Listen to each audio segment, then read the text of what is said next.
হুম, দ্বাদশ ব্যবসায় শিক্ষা শাখার সকল ছাত্রদের অনলাইন রেকর্ডিং ক্লাসে অংশগ্রহণ করার জন্য আমন্ত্রণ জানাচ্ছি। আজকের বিষয় ব্যবসায় সংগঠন ও ব্যবস্থাপনা, দ্বিতীয় পত্র। উপস্থাপনায় আমি মোহাম্মদ আহসানুল হক, প্রভাষক, ব্যবস্থাপনা বিভাগ, ঢাকা রেসিডেন্সিয়াল মডেল কলেজ। ব্যবসা সংগঠন ও ব্যবস্থাপনা দ্বিতীয় পত্রের প্রথম অধ্যায়ের নাম হচ্ছে ব্যবস্থাপনার ধারণা।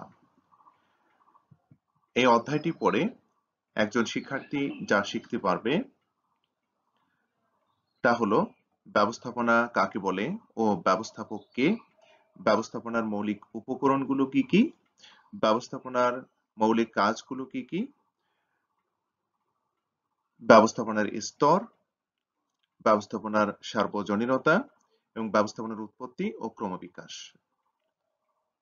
প্রথম অধ্যায়ের এই বিষয়বস্তুগুলো আমরা দুটি লেকচারে আলোচনা করব।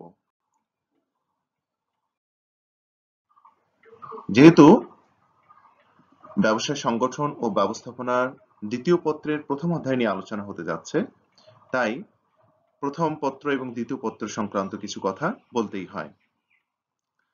শিক্ষার্থী বন্ধুরা, তোমরা একাদশ শ্রেণীতে ব্যবসা সংগঠন ও ব্যবস্থাপনার প্রথম পত্র পড়ে তোমরা শিখেছ ব্যবসায়ের মৌলিক ধারণা, ব্যবসায়ের পরিবেশ, ব্যবসায়ের প্রকারভেদ অর্থাৎ এক মালিকানা ব্যবসায়, অংশীদারি ব্যবসায়, যৌথ মূলধনী, সমবায়, রাষ্ট্রীয় ব্যবসায়, ব্যবসায়ের সহায়ক সেবা, ব্যবসায়ের আইনগত দিক, ব্যবসায়ের তথ্য ও যোগাযোগ প্রযুক্তির ব্যবহার এবং ব্যবসায়ের নৈতিকতা ও সামাজিক দায়বদ্ধতা। শিক্ষার্থী বন্ধুরা, তোমরা প্রথম পত্র পড়ে ব্যবসা সংগঠন সংক্রান্ত যে ধারণাগুলো পেয়েছো, ভবিষ্যতে একজন ব্যবসায়ী হিসেবে যখন নিজেকে আবির্ভাব করবে, প্রতিষ্ঠা করতে চাইবে, তখন সেই সাথে সাথে ব্যবসার মূল উদ্দেশ্য ম্যাক্সিমাম মুনাফা অর্জন করতে চাইবে। অর্থাৎ একটি ব্যবসা প্রতিষ্ঠানের মূল উদ্দেশ্য মুনাফা অর্জন, ম্যাক্সিমাম মুনাফা অর্জন। একটি প্রতিষ্ঠানের ম্যাক্সিমাম মুনাফা অর্জন নির্ভর করে ব্যবসাটির পরিচালক যিনি পরিচালনা করবেন তিনি কতটা দক্ষতার সহিত পরিচালনা করতে পারছেন। তার জন্য একজন ব্যবসায় পরিচালককে অবশ্যই কিছু দক্ষতা অর্জন করতে হবে, কৌশল অবলম্বন করতে হবে। প্রতিষ্ঠানে নিয়োজিত উপকরণগুলোকে সর্বোত্তম উপায়ে ব্যবহার করতে হবে। একজন পরিচালক যিনি ব্যবসাটি পরিচালনা করবেন, পরিচালনা সংক্রান্ত যে দক্ষতাগুলো রয়েছে সেই দক্ষতাগুলো কিভাবে তিনি অর্জন করতে পারবেন সে সংক্রান্ত কি কি কৌশল অবলম্বন করতে পারবেন সে সংক্রান্ত ধারণাগুলো আমরা ব্যবসা সংগঠন ও ব্যবস্থাপনা দ্বিতীয় পত্রে পাবো।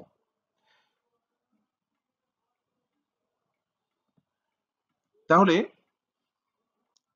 ব্যবসা সংগঠন ও ব্যবস্থাপনার দ্বিতীয় পত্রের প্রথম অধ্যায়ে পড়ে আমরা যে বিষয়গুলো জানতে পারবো সেগুলো হচ্ছে,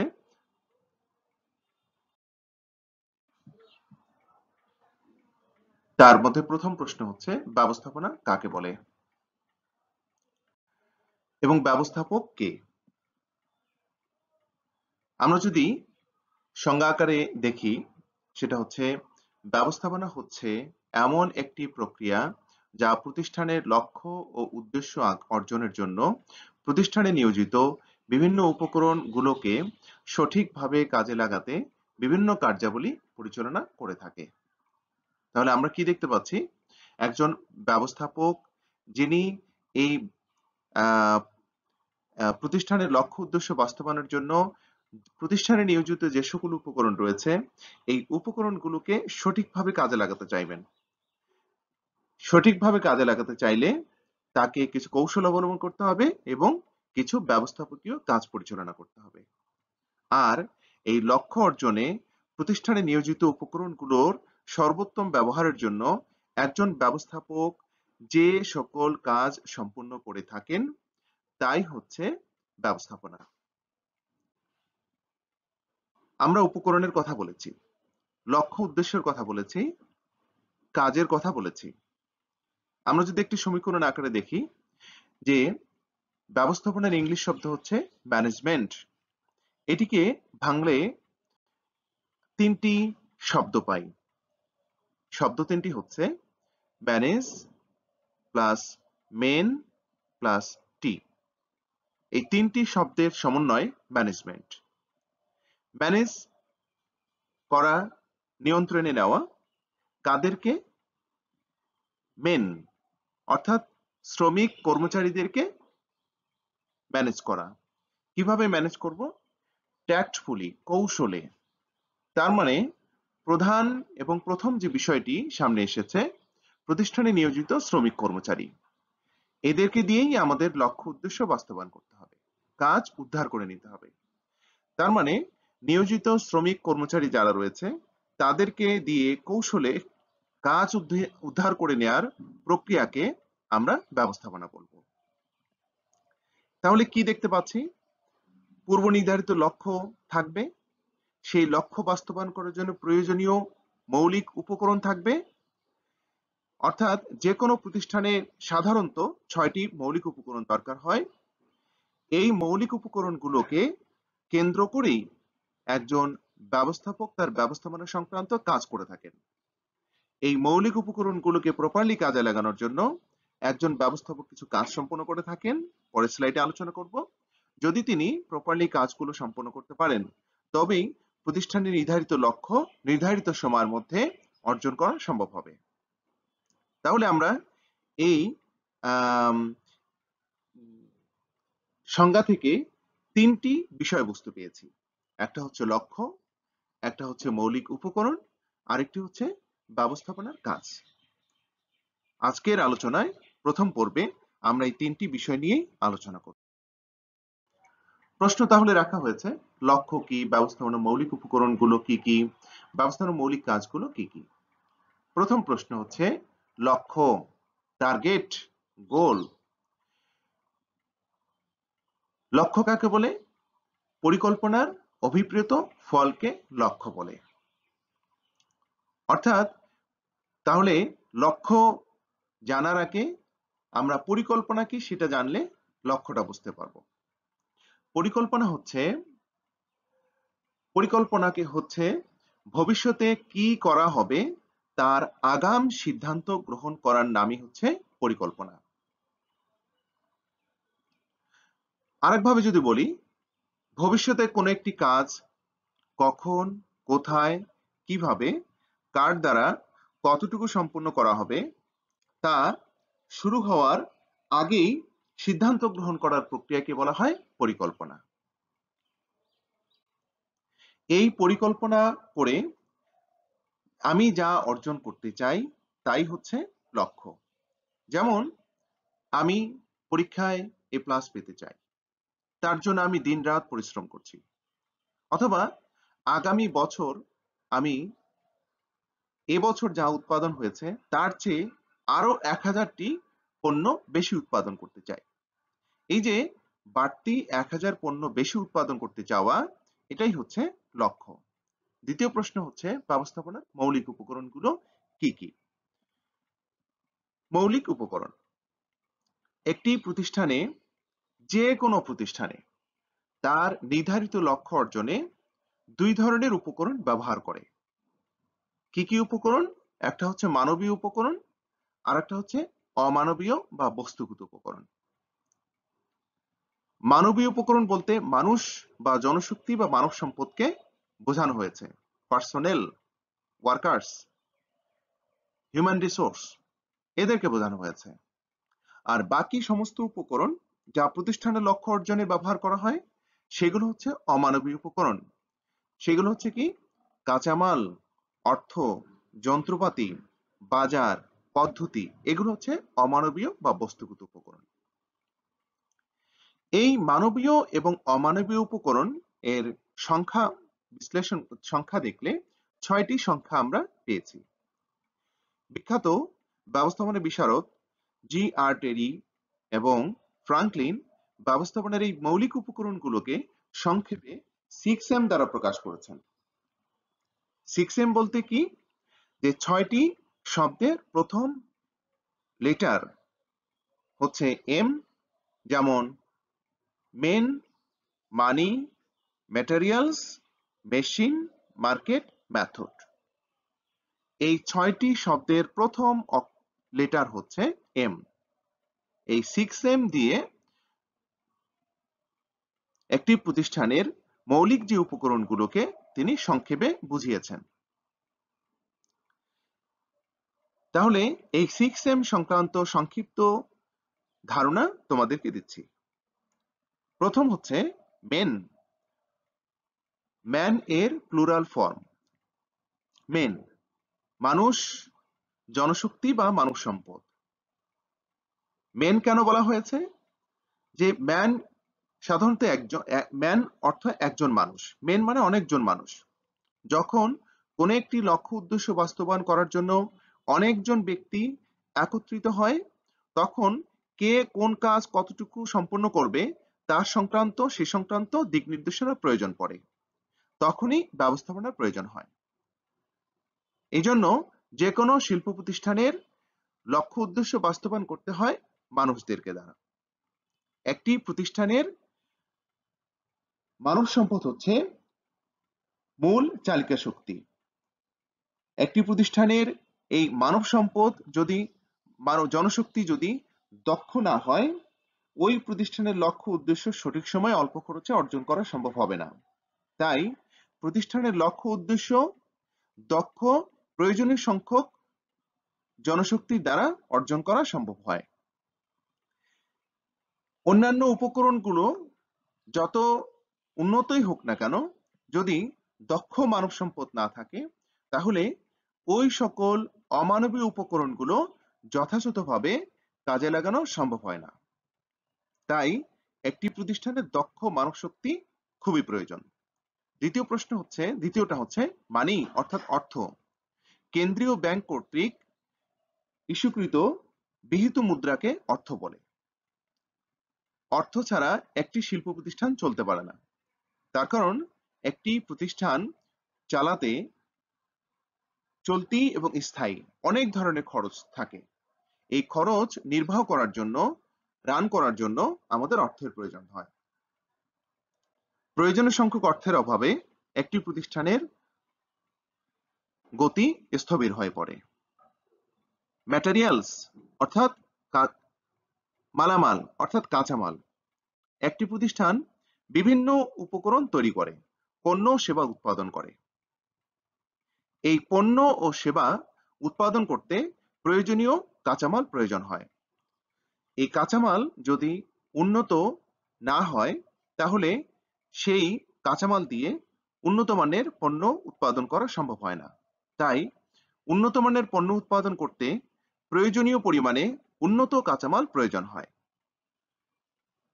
মার্কেট, বাজার। উৎপাদিত পণ্য সেবা চূড়ান্ত ভোক্তা বা ক্রেতাদের কাছে পৌঁছানোর প্রয়োজন হয়। আর বাজার বলতে এমন একটি স্থানকে বোঝায় যেখানে পণ্যদ্রব্য ও সেবা ক্রয় বিক্রয় হয়ে থাকে। উৎপাদিত পণ্য চূড়ান্ত ভোক্তাদের কাছে পৌঁছাতে এই বাজারের প্রয়োজন রয়েছে। আবার বাজার কোন পণ্য কতজন ক্রেতা ক্রয় করছে সেটাকেও বাজার বোঝানো হয়। বাজার দখল করার বোঝায়। মেথড, পদ্ধতি, অর্থাৎ কোন পদ্ধতিতে পণ্য উৎপাদন করা হবে। পদ্ধতি মানে উপায়। যে উপায়ে পণ্য সেবা উৎপাদন করা হবে তাকে বলা হয় পদ্ধতি। যেমন তুমি কম্পিউটারাইজড পদ্ধতিতে তুমি পণ্য সেবা উৎপাদন করতে পারো, অথবা হাতেও পণ্য উৎপাদন করতে পারো। তুমি গ্রাহকদেরকে অনলাইনে সেবা দিতে পারো, অথবা ম্যান টু ম্যান পণ্য তুমি সেবা দিতে পারো। পত্রিকায় তুমি বিজ্ঞাপন দিতে পারো, অথবা অনলাইনে বিজ্ঞাপন দিতে পারো। যে কোনো ভাবে তুমি হাতে টাকা গুনতে পারো, অথবা মেশিনে টাকা গুনতে পারো। যে কোনো একটি পদ্ধতি অবলম্বন করতে হবে। উন্নত পদ্ধতিতে পণ্য সেবা উৎপাদন এবং সরবরাহ করলে অল্প সময়ে অল্প খরচে পণ্য সেবা উৎপাদন এবং বন্টন কাজ সম্পন্ন হয়। এরপরে হচ্ছে ব্যবস্থাপনার মৌলিক কাজ। তোমরা জানো নির্ধারিত লক্ষ্য অর্জনের জন্য একজন ব্যবস্থাপক যে সকল কাজ সম্পন্ন করেন তাই হচ্ছে ব্যবস্থাপনা। অর্থাৎ লক্ষ্য অর্জনে প্রতিষ্ঠানে নিয়োজিত উপকরণগুলোকে প্রপারলি কাজে লাগানোর জন্য একজন ব্যবস্থাপক কিছু ব্যবস্থাপকীয় কাজ সম্পন্ন করে থাকে। প্রত্যেকটি প্রতিষ্ঠানের অন্ততপক্ষে 7টি কাজ সম্পন্ন অবশ্যই করতে হয়, যার মাধ্যমে নিয়োজিত উপকরণগুলোর সর্বোত্তম ব্যবহার সম্ভব হয়, তবেই প্রতিষ্ঠানের লক্ষ্য অর্জন সম্ভব হয়।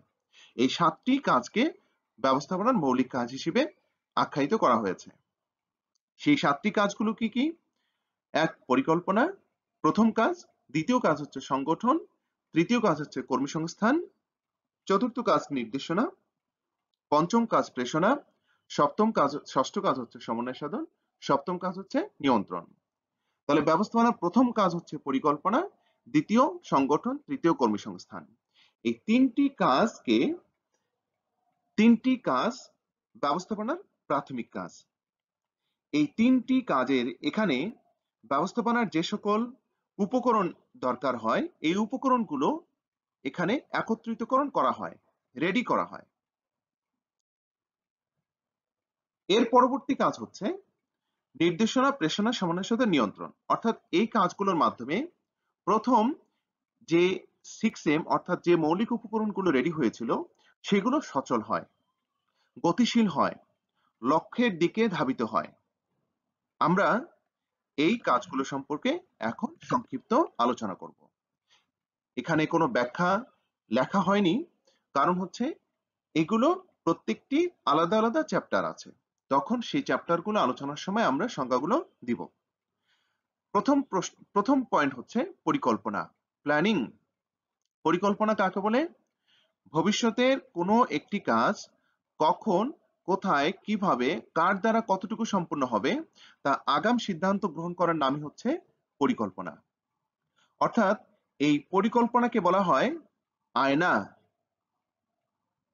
এই পরিকল্পনাকে বলা হয় ব্যবস্থাপনার অন্য যে 6টি মৌলিক কাজ রয়েছে এই কাজগুলোর ভিত্তি। যে প্রতিষ্ঠানের পরিকল্পনা যত উন্নত হবে প্রতিষ্ঠানের লক্ষ্য উদ্দেশ্য অর্জন করা তত সহজ হবে, অন্যান্য কাজ সম্পন্ন করা ততটা সহজ হবে। তাহলে কি বুঝলাম? ভবিষ্যতে কোনো একটি কাজ কখন, কোথায়, কিভাবে, কতটুকু সম্পন্ন হবে, কার দ্বারা সম্পন্ন হবে তার আগাম সিদ্ধান্ত গ্রহণ করার নাম হচ্ছে পরিকল্পনা। দেন ব্যবস্থাপনার দ্বিতীয় কাজ হচ্ছে সংগঠন, অর্গানাইজিং। সংগঠন আমরা দুটি ভাবে আলোচনা করব। একটা হচ্ছে লক্ষ্য অর্জনে যে সকল মৌলিক উপকরণ দরকার হয় এই উপকরণগুলোর প্রয়োজনীয় সংখ্যক উপকরণ একত্রিতকরণ করার নামই হচ্ছে সংগঠন। অর্থাৎ আমরা 6M এর কথা বলেছি, এই 6M আমার লক্ষ্য অর্জনে কোন উপকরণ কতটুকু লাগবে তা সংগ্রহ করা, একত্রিতকরণ করার নামই হচ্ছে সংগঠন। আরেকভাবে হচ্ছে একটি প্রতিষ্ঠানের লক্ষ্য উদ্দেশ্য বাস্তবায়ন করার জন্য যে উপকরণগুলো সংগ্রহ করা হয়েছে সেগুলো বাস্তবায়নের জন্য একটি প্রতিষ্ঠানে বিভিন্ন কাজ থাকে। এই কাজগুলোর বিভিন্ন বৈশিষ্ট্য অনুযায়ী আলাদা আলাদা করে ভাগ করা এবং সেই কাজগুলো দক্ষ যোগ্য লোকের উপর অর্পণ করা, দায়িত্ব কর্তব্য অর্পণ করার নামই হচ্ছে সংগঠন। এই সংগঠনের মাধ্যমে মৌলিক উপকরণগুলো সংগঠিত করা হয়, একত্রিতকরণ করা হয়। দেন কর্মসংস্থান, তৃতীয় কাজ হচ্ছে কর্মসংস্থান, স্টাফিং। এটি ব্যবস্থাপনার অত্যন্ত গুরুত্বপূর্ণ একটি কাজ। 6M এ একটি হচ্ছে মেন অর্থাৎ শ্রমিক কর্মচারী বা মানব সম্পদ। যে প্রতিষ্ঠানের মানব সম্পদ যত বেশি দক্ষ ওই প্রতিষ্ঠানের লক্ষ্য অর্জন তত সহজ হবে, অর্জন করা তত সহজ হবে। এখন আসলে দেখি কর্মসংস্থান কাকে বলে। একটি প্রতিষ্ঠানের লক্ষ্য উদ্দেশ্য অর্জনে প্রয়োজনীয় সংখ্যক দক্ষ ও যোগ্য লোক নিয়োগ, নির্বাচন, প্রশিক্ষণ, উন্নয়ন ইত্যাদির মাধ্যমে কাজ সম্পন্ন করার নাম হচ্ছে কর্মসংস্থান। অর্থাৎ নির্ধারিত লক্ষ্য উদ্দেশ্য অর্জনে প্রয়োজনীয় সংখ্যক দক্ষ যোগ্য লোকের সংস্থান করার নামই হচ্ছে কর্মসংস্থান। তো দক্ষ যোগ্য লোক কিভাবে সংস্থান করা হবে? কর্মী, এগুলো অনেকগুলো ধাপ রয়েছে। কর্মী নির্বাচন, নিয়োগ, প্রশিক্ষণ, উন্নয়ন ইত্যাদি কাজের সমষ্টিকে বলা হয় কর্মসংস্থান। যে প্রতিষ্ঠানের কর্মী যত বেশি দক্ষ হবে, যোগ্য হবে, ওই প্রতিষ্ঠানের লক্ষ্য অর্জন তত সহজ হবে, কম খরচে অর্জন করা সম্ভব হবে। চতুর্থ কাজ হচ্ছে নির্দেশনা, ডিরেক্টিং। লক্ষ্য অর্জনে নিয়োজিত শ্রমিক কর্মচারীদেরকে প্রয়োজনীয় আদেশ, নির্দেশ, উপদেশ প্রদান করার নামই হচ্ছে নির্দেশনা। অর্থাৎ উপকরণগুলো একত্রিত হলো, কর্মী সংস্থান হলো কে কোন কাজ কখন কোথায় করবে সে সংক্রান্ত প্রয়োজনীয় দিক নির্দেশনা দেয়া নাম হচ্ছে নির্দেশনা। নির্দেশনাকে বলা হয় হার্ট অফ অ্যাডমিনিস্ট্রেশন। কেন বলা হয়? যে প্রতিষ্ঠানের যে সকল উপকরণ একত্রিত করা হয়েছে এবং একজন ব্যবস্থাপক যে কাজগুলো করেন তার অন্যতম কাজ হচ্ছে নির্দেশনা। এই নির্দেশনার মাধ্যমেই প্রতিষ্ঠানের অন্যান্য সকল উপকরণ গতিশীল হয়, অর্থাৎ সিস্টেম গতিশীল হয়। গতিশীল যখনই হবে তখনই প্রতিষ্ঠানের লক্ষ্য উদ্দেশ্য অর্জনের দিকে ধাবিত হবে। যখন নির্দেশনা দেয়া হবে না তখন কাজ নিয়ে হেলাতড়ি হবে, সবাই সহজ কাজ করতে চাইবে, কঠিন কাজ এড়িয়ে চলবে, কোনো জবাবদিহিতা থাকবে না। এ কারণে নির্দেশনাকে বলা হয় হার্ট অফ অ্যাডমিনিস্ট্রেশন, প্রশাসনের হৃৎপিণ্ড। পঞ্চম কাজ হচ্ছে প্রেষণা, মোটিভেটিং। দেখো, একজন ব্যবস্থাপক শুধু নির্দেশনা দিয়েই শ্রমিক কর্মচারীদের কাছ থেকে সর্বোচ্চটুকু অর্জন করতে পারে না। এর জন্য সময় সময় শ্রমিক কর্মচারীদেরকে উৎসাহ প্রদান করতে হয়। শ্রমিক কর্মচারীদেরকে দিয়ে কাজ উদ্ধার করার জন্য সময় সময় উৎসাহ প্রদান করার নামই হচ্ছে প্রেষণা। অর্থাৎ শ্রমিক কর্মচারীদেরকে কাজে উৎসাহ প্রদান করার নামই হচ্ছে প্রেষণা। শ্রমিক কর্মচারীদের আমরা বিভিন্নভাবে প্রেষণা দিতে পারি। এই প্রেষণাকে দুটি ভাগে ভাগ করা হয়েছে। একটা হচ্ছে আর্থিক প্রেষণা, আর একটা হচ্ছে অনার্থিক প্রেষণা। যেমন শ্রমিক কর্মচারীদের কাউকে প্রশংসা করলেই সে উৎসাহিত হয়, আবার কাউকে বেতন বাড়িয়ে দিলেও সে উৎসাহিত হয়, বেশি বেশি করে আন্তরিকতা প্রকাশ করে। এই আন্তরিকতার সর্বোচ্চটুকু অর্জন করার জন্য একজন ব্যবস্থাপক নির্দেশনার পাশাপাশি তাদেরকে উৎসাহিত, অনুপ্রাণিত করে থাকেন। এই উৎসাহিত অনুপ্রাণিত করার নামই হচ্ছে প্রেষণা। তারপরে হচ্ছে সমন্বয় সাধন। তোমরা জানো একটি প্রতিষ্ঠানে বিভিন্ন উপকরণ থাকে, বিভিন্ন বিভাগ, উপবিভাগ থাকে। প্রত্যেকটি বিভাগের মধ্যে সুসম্পর্ক স্থাপন করা, সামঞ্জস্য আনয়ন করাকে সমন্বয় সাধন বলে। যেমন ক্রয়, বিক্রয়, উৎপাদন, হিসাব বিভাগ রয়েছে। ক্রয় বিভাগের সাথে উৎপাদন বিভাগের সাথে বিক্রয় বিভাগের সাথে সুসম্পর্ক স্থাপন করতে হয়। তা না হলে কাজের গতিশীলতা আসবে না, হযবরল তৈরি হবে।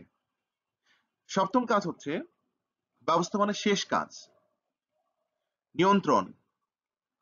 নিয়ন্ত্রণ কাকে বলে?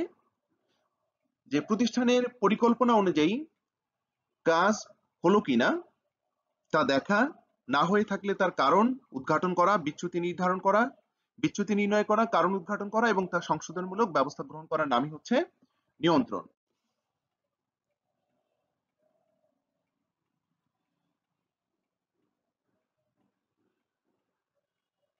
নিয়ন্ত্রণকে বলা হয় ব্যবস্থাপন প্রক্রিয়ার সর্বশেষ কাজ।